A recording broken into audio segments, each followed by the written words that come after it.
Welcome to Unplugged Live with Dr. Diane Smith-Clark, PhD. Get ready to get inspired by the stories of overcoming life's challenges to bring change and transformation. Here's Dr. Diane. Hello, and welcome back to Unplugged with Dr. Diane Clark. I'm so glad you tuned in tonight. We've been covering a series of mental health issues concerning Alzheimer's and dementia. And you're going to be blessed tonight by the information that's going to be passed on to you by a licensed mental health counselor. But before we get into our show, I want to remind you that coming up September 30th is the Motown Review. And what's going to happen at the Motown Review is we're going to honor grandparents who are raising their grandchildren.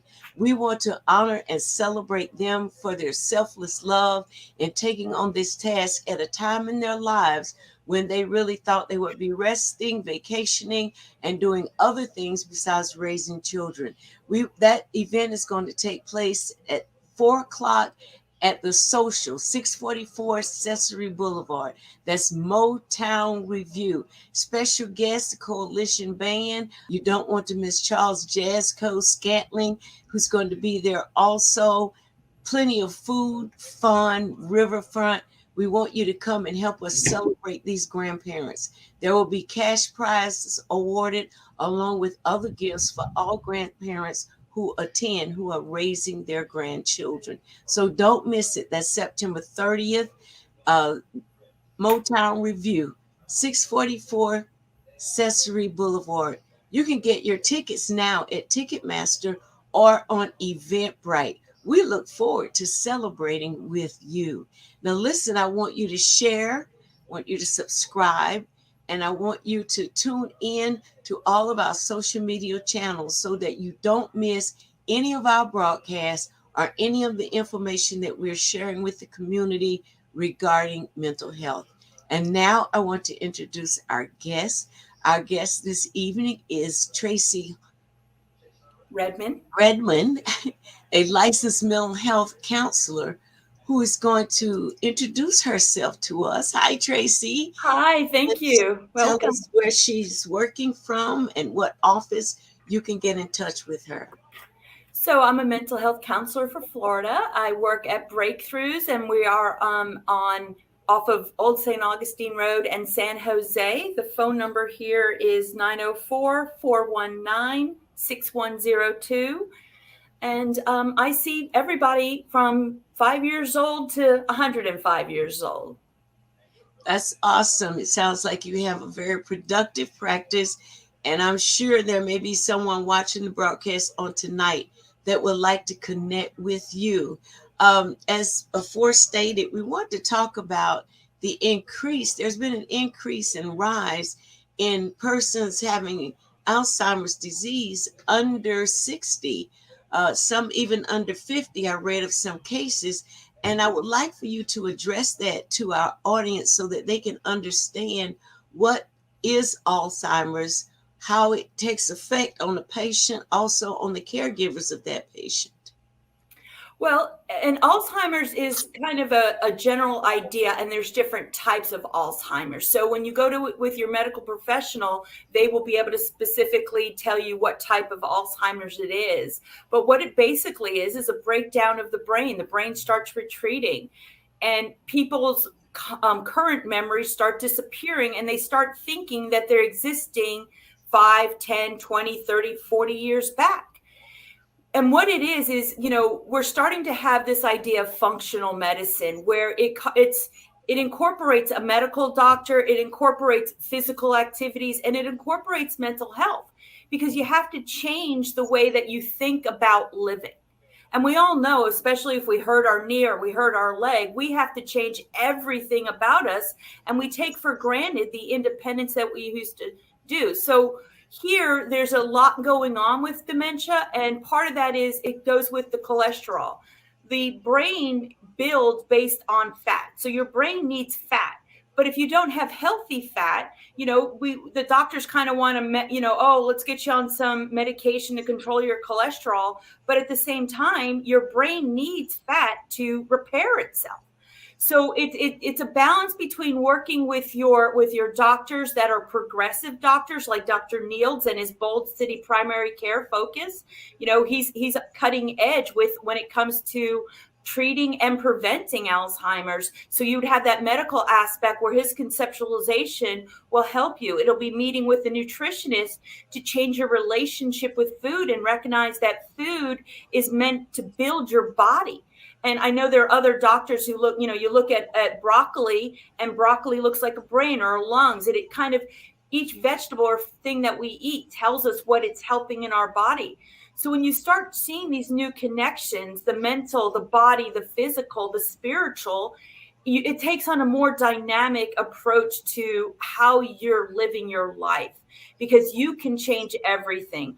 It's never too late. And coming to a medical doctor, a mental health to help you adapt to this new diet or this new way of eating, it takes that dynamic approach of body, mind, and spirit. That is so good to know, because everybody's on some type of diet to reduce fat. And how do we know what quantity of fat in our bodies is affecting our brain? And how do we know when our brain has enough fat that it's able to repair and heal itself? Well, and I think that, how people go back to different types of diet. They have the Mediterranean diet, and they're doing a lot more studies with these blue zones where people live over 100. My family is from Sicily, and my aunt lived to 103. My great grandmother, she was born in 1882 and died in 1982. And, one of my cousins, he lived to 108. So what do Italians eat? Italians eat a lot of olive oil and vinegar on their salads, right? So I think they enjoy food. They have a great relationship with food. Zac Efron has a show where he goes to Italy and he's eating carbs. He's like, wait a minute, I was told I shouldn't eat carbs. Again, it's natural, healthy foods that they're making every day, and it's a relationship with the foods. So I think just recognizing, like, if I just change my salad dressing to oil and vinegar, because a lot of people are now drinking, apple cider vinegar. But instead of drinking it, incorporate it into your eating. You see how it's a more dynamic and enjoyable relationship with food to heal you and help you. And, it's a wonderful relationship, and you get to enjoy your food and you feel better about eating your food. So people who are experiencing early symptoms of Alzheimer's, what diet should they be following? Is it that the brain doesn't have enough fat in it, or what's the correlation between that? So the brain is always going to need more and more oils and stuff. So there's different flaxseed oils, olive oils, there's a lot of natural oils that you can see that the Mediterranean diet uses. And there's other diets, and butter, people now use margarine. It's very hard to find butter on the market. Right. And even our milk is homogenized. It's created to be mixed all together, but natural milk has all, so it's just recognizing that it is going to cost a little bit more. It is going to be a different relationship. Over in Europe, everybody has a small refrigerator, because every day they go to the grocery and they pick up their fruits and vegetables and they get everything fresh. So, we have that wonderful farmers market up on Beach Boulevard, and you can go and get delicious, healthy foods, make them every day. And again, it's about changing your mindset and changing your relationship with food, because food is health. It's longevity. Like my uncle, he was from France, and he was like, oh, okay, we're having quiche today, so no bread. They had a relationship with everything. In Germany, they eat a lot of processed foods, but their obesity rates are a lot less than America, because their natural ingredients, there's the foundation of what they're creating is more natural. So if you want to enjoy foods, then you know what I say? Instead of buying processed, chocolate chip cookies, make them yourselves. And you'll notice, like, you could probably eat a whole bag of processed chocolate chip cookies and not be satisfied. But if you go home and you use, good, like, brown sugar and all these ingredients, you're going to only be able to eat 1 or 2 cookies and be full and satisfied.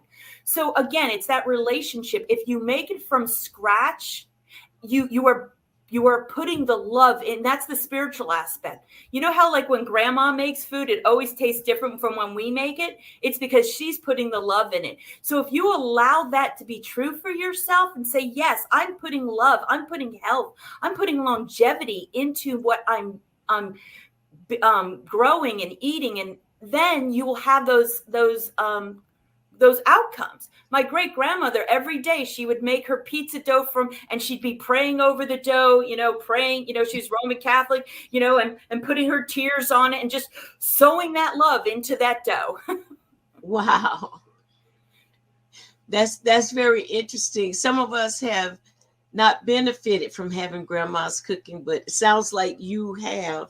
But it is important that we look after our health totally, and not just the belly fat now, but we've got to think about our brains, because of course belly fat is dangerous to your internal organs, but then neglecting the needs of the brain can be worse, because now you become dependent on another individual for your quality of life. What happens when a person enters into early Alzheimer's? What's going on with them? How can we recognize the symptoms? And there's going to be a lot. They're going to start falling. They're going to have a lot of balance. And again, these are sweeping generalizations. So if you're falling and having, balance issues, don't take that as a symptom, but just be aware that maybe you can make some changes to the diet but symptoms like falling, and forgetting things, or even your vision starts to reducing. So you start getting a little bit more tunnel vision, and people that are in a extreme time of dementia, they can just see what's in front of them. They've lost some of their peripheral vision. So if you're standing up over them, they can only see in front of them. They don't know who they're talking to, and they're going to be scared. And a lot of people try and help their family members say, no, this is who I am, and this is where we are. And whenever you're dealing with those things, you have to recognize that you have to meet people where they are. You have to recognize that if I'm feeling confused, or if I'm feeling dizzy, and this is something new for you, then it would be time to ask yourself, could this be dementia? And dementia is very hard, like I said, to diagnose. And that's why I recommend Dr. Niels for that, is he's going to be able to tell you if it's that or something else, because as we get older, we start having things, we automatically start forgetting things. We automatically start, getting a little bit more clumsy and tired. So it's important that when you're having these things, to recognize that things are changing, but these are happening, and I can tell there's a difference from before and now. So those would be times where you can start going to a doctor and asking yourself a question. They're going to, like, what time is it? Are you losing time? Do you feel like you're forgetting things? And like, where did the time go? So those are going to be 3 things that you can look at. Your balance is going to be off. Your vision might be, oh, where did that come from? I didn't realize there was a car there. And then there's also going to be your own memory. Like, oh, wait, where did the time go? Or where are my keys? It's like everything goes in this abyss, and your brain just does not recall. So you're going to lose that short-term memory. Wow, I never knew that. That's scary, because I just had a fall and broke my foot. But I hope I'm not early Alzheimer's. I hope not. But that's interesting, though, because those are symptoms that you can bypass as everything other than you're having an issue in your brain. Right. Yeah. And that's important, because, we're blindsided. It's right in front of our face. But how many times do we really think about our bodies? How many times do we really think about ourselves? We're so externally focused, trying to people please and take care of everything else, that we neglect ourselves. And we will never have world peace till every individual has inner peace. And so you have to like really be aware of, what am I feeling? What am I doing? What am I thinking? Because if you're rooted and grounded in fear, the fruit of that is going to be toxic fruit. So you have to recognize, who you are, where you're coming from, and where you're going. Your GPS setting always has to be about you. So if I start seeing these things, I'm going to start thinking, you know what, maybe I can stop eating less processed food and start making my eating habits part of my living. It's my new way of being, because you're going to have to change your way of being. You're going to have to change everything, because you're going to start living from the inside out. Mm-hmm. And so these things could just mean, like I said, it could just mean using olive oil or flaxseed oil or different oils on your salads instead of ranch dressing, adding vinegar to your salads, and even another nutritious thing is cinnamon. In the Middle East and stuff, cinnamon is used on meats and it helps digest fat. It helps sugar get out of your body. So there's a lot of things about nutrition. And what's important is that doctors don't learn about nutrition in medical school. Yeah, that's interesting. That's good to know. So they're basically trained on organ health and system health and pharmacies and medicines. Correct. Wow. So like a lot of times your doctor, if you talk to, my mental health counselor, they're just going to be like, whatever, like, and I'm okay with that. I recognize that. I do sound, but it's going to be, you're going to have to be your own advocate. You need to start, instead of worrying, worry to me is you're trying to do long division in your head. No, what's your problem? And now let's problem solve it. Okay, well, I'm worried about Alzheimer's. Okay, so then what can I do? And again, nutrition. You want to look at nutrition. You want to look at how you're treating your body. And then you want to look at the medical. Does that make sense? That's that 3-pronged. Makes a lot of sense. Yeah. But what I hear you saying now is it's very important that we visit a nutritionist at least once in our lifetimes to discover how to best eat for our blood type. And there was a book out, I remember reading that book that talked about if you were a certain type of blood, the different things you shouldn't eat because they're adverse to you. And when I was reading the book, one of the things that it said was not good for me was wheat. And of course, I was eating wheat bread because white bread was supposed to be deadly. But in fact, the white bread was healthier for my blood type than the wheat bread. Red meat, even though we need it for protein, had to be limited for my blood type. I was to get my proteins from legumes, from beans. I think they had peanut butter. It was very interesting reading. The issue is if you don't apply the information and you continue to eat after your trained habits, then you're putting yourself in danger of developing some form of illness, whether it's Alzheimer's or diabetes or kidney disease. There are several things can come from the poisoning of your system with improper combinations of food. So it's important that we include a visit to a nutritionist. I believe, from what I'm hearing, would benefit us sometimes a lot more than going to get that antibiotic or going to get that allergy drug. It may be something we think is seasonal in the air, and it could be something that we're eating that causes us to be susceptible to the something in the air. Absolutely. And even people, like if you're from Florida and you go to Ohio, you might, because you're not used to that, but you might start getting allergies. So it is about you knowing yourself, right? Know thyself first, because it's going to be the way your body processes. Are you a pear shape?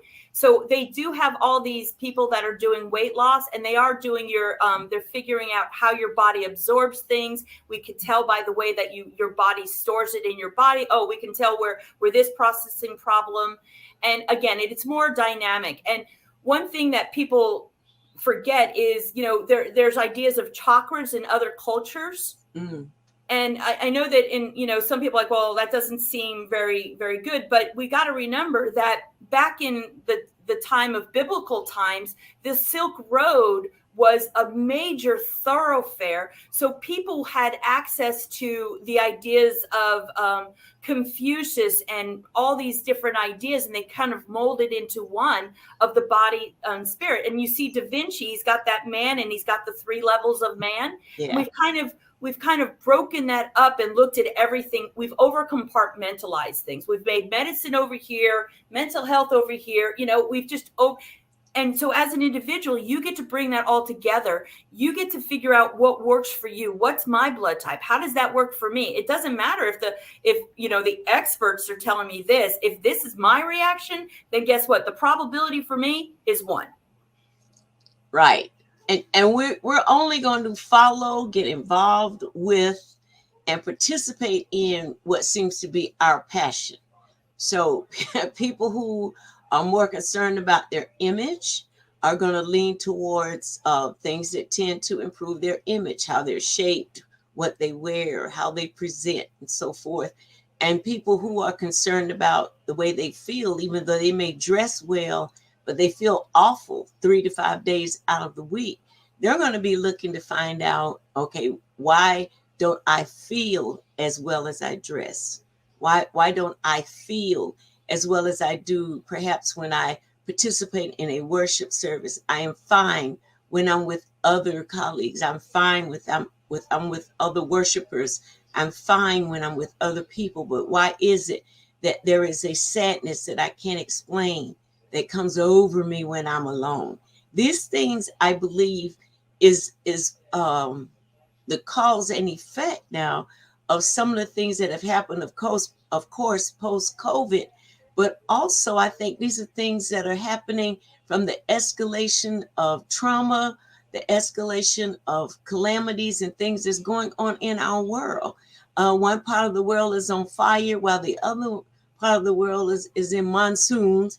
And then another part of the world is snowed to the event that people are dying in their cars. And this is all happening not across the water. These things are happening right in the midst of us and cannot be ignored. I do know that the news does not report everything that I feel people should know, but it is necessary for them, I can imagine, so that they can keep people watching to, what would you say, dumb down some of the things that's going on. But if you're a real person that's interested in what's going on in your world, you're going to search all avenues and you're going to find out about the monsoons. You're going to find out about the famines. You're going to find out about the farmers who've lost crop and has reduced our ability to get fresh foods. Now they're growing our vegetables on trucks, and they look like they've been grown in the ground. They look like they're perfectly healthy, but we're ingesting chemicals that our bodies are not designed to handle. So the news locally here, I don't know if you've seen it, has been encouraging people to start growing their own vegetables, their own foods, whatever they can learn to grow and eat from that.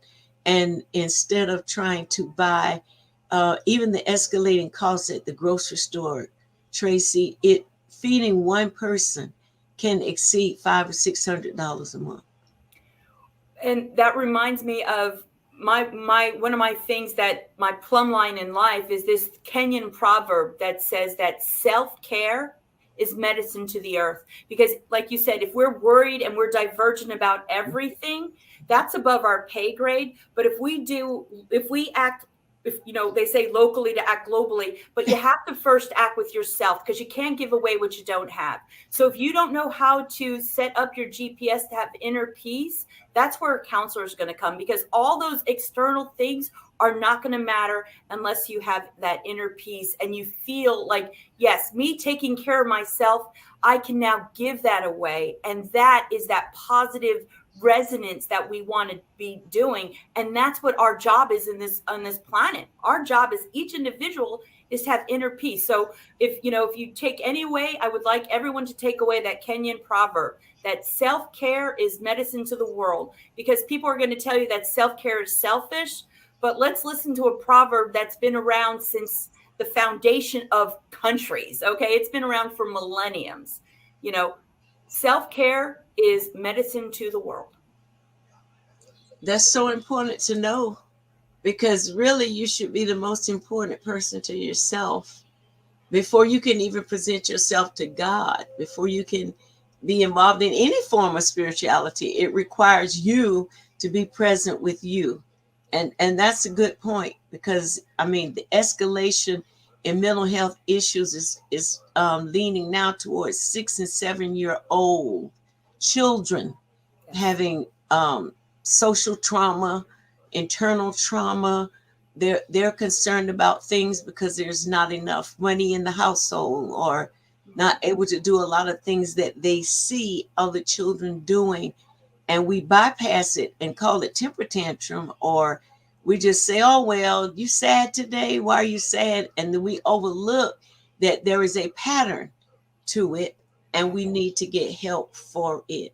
There is a need to increase mental health awareness in our communities, because it would reduce some of the crime, it would reduce the rapes, it would reduce some of the shootings and the killings, because people would be more in touch with the value that life represents. Absolutely. And that they're empowered. They're designed to become powerful individuals. And that's what I help them do. I help them align to themselves by putting the oxygen mask on themselves and recognizing that they're problem solving, right? What's your preference for the outcome? And you can trust, if you trust yourself, you know, if you're going to create a preference for your outcome, it's going to be a positive preference, and it's going to go forward. That's how you pay it forward, is you keep yourself. And I see patients as young as 5, but part of that is like, yeah, I'm going to have to see the parents too, because again, we have to change the way we're doing things. We have to change the way we're thinking, because I want you to think like character traits that you want. You are the garden, and you have to plant those seeds, and the tree will naturally develop. So if you want the fruit of being influential and powerful, you have to understand that. How will they know unless they're told? And I have people from homeless people, generational homeless people, to people that I will never make that much money in eternity. Okay, these people. So I mean, I see the gamut of, you know, and all of them just need to put their oxygen mask on themselves, define who they are, define what they want, and set their trajectories. That's so important. And unfortunately, we have vast segments of our community who have not been exposed to that information. You need to set your own trajectory. You need to decide what it is you like, what you want. And we're supposed to learn those things early on cognitively from our environments or people who are interacting with us. And if you're interacting with people who don't have that, then they cannot give it to you. But that's not an excuse for you to live a mediocre life, or have a mediocre lifestyle, because there's so much information available. And if you would open your ears to what's around you, you will eventually find paths that lead to your own discovery and bring you to places of wholeness, which is why a lot of times we need counseling, we need therapy, and sometimes we even need psychiatry. Absolutely. And there it is. You see the dynamic 3 layers. And so if any of those are out of alignment, yes, you're going to have problems, but it's okay. Come to a place where you're going to feel accepted. You're going to feel empowered, and, you know, put the oxygen mask on you first. Yeah, that they tell you that on the plane. Should the oxygen mask go down, right? So 98% of people will put it on everybody else but themselves, because that's what we're indoctrinated to do, because it's selfish to do self-care. But let's go back to that Kenyan proverb. Self-care is medicine to the earth. So be your own medicine person. And it's very important, because if I don't take care of myself, who is going to have the initiative to do that for me? Yeah. Who's going to, you know, I could, if something happened in my life right now, as I survey the people that are really close enough or active enough in my life, that it would put such a drain on their lives to try to hold me up or take care of me or think for me even, which is what happens when the mind is under attack many times. that would be scarcity, and it would really just drain the life out of other people trying to care for you and love you. So it's important that we do have self-care. And I'm not talking about being selfish. There's a difference in being selfish and having self-care. Even the word of God teaches us that we are to have self-care so that we can, that's right, we're supposed to be have self-care first, and self-care will cause me to love my neighbor as myself. But if I don't self-care me, I am not going to help self-care you in a manner that's healthy for the both of us. It usually turns into codependency or some unhealthy relationship that's tied there, that neither person now has a really grip on what self-care is. And that's why I'm grateful for people like you that do these Motown reviews and bring in grandparents and say, hey, we love you, because they don't feel supported. And it's sad that even, people think that they're a burden, but it's a gift. We love to connect. But what happens is we can start to resent people we love if we feel ineffective at things. And so what I do is I unstrain the genie, right? We're all like genies. We're tied down by the mental, manacles of our mind, and we feel like we can't do anything, but we're designed to do everything. We live in a paradox, and we need to learn how to exist in this paradox with power and, and trust and love and resonate that. And that's why I love this Motown review. And I know that, when you're doing something different, it's a paradox. You're going to have the haters and you're going to have the people that see the vision. Right. And a lot of people that I've talked to, when I told them what we were doing, they say, oh, that's a great idea. But there's no buy-in. There's no, you know what? I'm going to help you pull this off. I'm going to work with you. I see the value in this, but I'm still working very strongly toward making it a reality. And listen, if you're watching and you're a grandparent that's raising your own grandchildren, or you want to nominate a grandparent who's raising their own grandchildren, you can contact us. Just go to my website. The information is there for you to fill out the form at drdianeclark.org. That's DRDIANECLARK.org. And there you will find information to either register or nominate a grandparent that you would like to see celebrated on September 30th. So don't wait, don't hesitate, because we want to get those tickets sold, and we want you to come and celebrate with them on September 30th. Well, Tracy, this has been a pleasure talking with you. You're my kind of people. I guess you know that. Yes, absolutely. We connect for sure. So I really want to have you on again. And so I'm going to keep your information. And once more, I'd like you to tell our audience how they can get in touch with you, that you, whether or not you're taking new patients, and how they would benefit from coming to see you. Well, if you want to change your life and you want to understand how you can be empowered, please feel free to email me. My email is Tracy Redman, REDMAN, LLC@gmail.com. I'm currently at Breakthroughs on Williamsburg Parkway, and the phone number there is 904-419-6102. I am planning on attending this review, the Motown review, and connect, because 90% of success is showing up. So, show up and connect and show people, hey, I want to change my life. And just showing up there, that's the new trajectory. That's changing your life. Thank you so much, Tracy, for joining us. And we look forward to future fellowship. And I hope that some of you who are watching the show realize how much mental health assistance can benefit you, not just you, but benefit you and your family. And reach out to some of these guests that we have on the show. We bring them on the show to make them visible so that you're able to get in touch with them and receive the help that you need for your life. Once again, this has been Dr. Diane Clark with Unplug. Like, share, and subscribe to our broadcast. We love you, and we want to hear from you. God bless your week. Bye-bye. Thanks for joining us for Unplugged Live with Dr. Diane Smith-Clark, PhD, helping to bring change and transformation in the mental health space within the church community. Dr. Diane wants to hear from you. If you have any questions, comments, guest recommendations, or program topic ideas, visit DianeUnplugged.com and click the Contact Us link. Dr. Diane also appreciates your prayers and your financial support. You can give online at DianeUnplugged.com and select Donate. If your business or ministry organization is interested in sponsoring this program, you can go to DianeUnplugged.com and click the Contact Us link. Unplugged Live is on all the social media platforms.